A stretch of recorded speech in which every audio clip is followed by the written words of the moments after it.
What's up, Atlanta Fringe? I'm Eli. We're here at Do You Validate Studios, and I'm talking today with Linnea Bond about their show Heart Ripped Out Twice and So Can You. Thanks for having me. Yeah. Do you want to tell us a little bit about your show? What the audience can expect when they come in and sit down? My show is a clown comedy where I play a sales representative selling the audience of memoryless energies between death and either rebirth or nirvana on existing. I'm trying to convince you to be reborn into existence. Wow. But I keep accidentally talking about all the bad parts about being alive.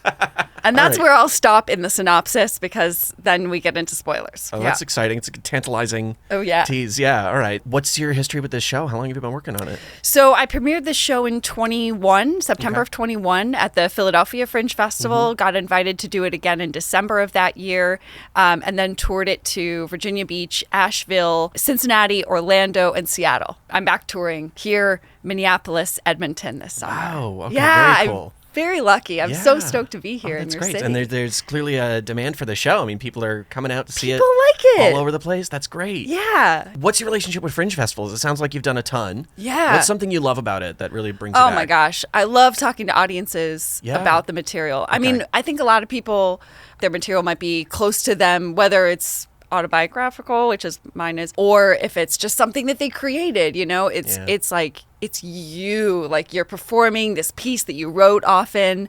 And so it could not be more personal than like my blood. Yeah. So when people come and they feel like connected to it, that's just an amazing experience to be able to talk to people about what they connected to and what they're thinking about in their lives. And just like we're nerds and we just love being alive and it's a good group of folks. Yeah, for sure. Has that informed your show as it's grown over the years, the audience feedback, the interactions you're getting on and off stage? To some extent. It hasn't changed that much from when I premiered it. I changed the beginning, but for the most part it's the same show. But it's the experience of hearing people connect to it and what they connect to has enriched the process for me, for sure. I'm really looking forward to, like, hopefully I'll have a couple pockets to see other people's stuff. Like, that's also one of my favorite parts of Fringe is like seeing other people's work and getting to cross-pollinate with other artists. That's perfect. Yeah. Now, you've come down from Philly, right? How's Atlanta been treating you? I drove 12 hours to be here. And you just got here. I literally pulled up desperate to pee. So asking you how Atlanta treated you so far is just this conversation. It's is really all it is. The extreme rainstorm that everyone on the highway just suffered through and this. Okay. So, yeah. All right. So good. So far, so good. Yeah. 50-50. Yeah. Yeah. What's something you've learned personally as you've put this show together, either as an artist or just as you? Learning how to trust myself with what I wrote. Because you really get in your head, is this good? Is this like, with an autobiographical show, am I just talking about myself in a way that is going to bore other people? But no, I think when we are vulnerable with our experiences, other people connect. And also because we're selfish beings, we write ourselves into the other person's story. We're like, oh, that's like what happened to me. So the more specific you are, I think the more that people can connect, sometimes ironically. That's interesting. Yeah. That's what people have told me anyway. What's something you're really looking forward to for this weekend outside of just your performances? And outside of like talking to people, seeing other people's shows. I don't know, like being in a different city. Yeah. Like Philly is great. I love Philly, but like, of course, traveling is fun. A part of the joy of touring is getting to experience other cities. So I'm like, what do I need to see? What do I need to taste? Anything about Atlanta?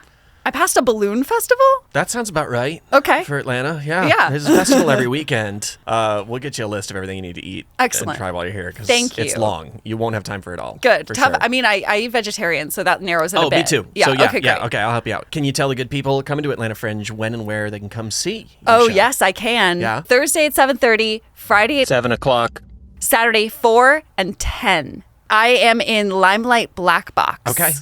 Which I've heard is a good venue. It's a great venue. I have a complicated set, so I'm excited to problem solve. Well, thanks so much, Linnea Bond. Thanks for having me. And your show, Heart Ripped Out Twice, and So Can You. So Can You. A mostly comedy about pain. We love it. Can't wait to see it. Y'all come out and see the show this weekend. Thanks so much for being here. Thanks for having me. Yeah, of course.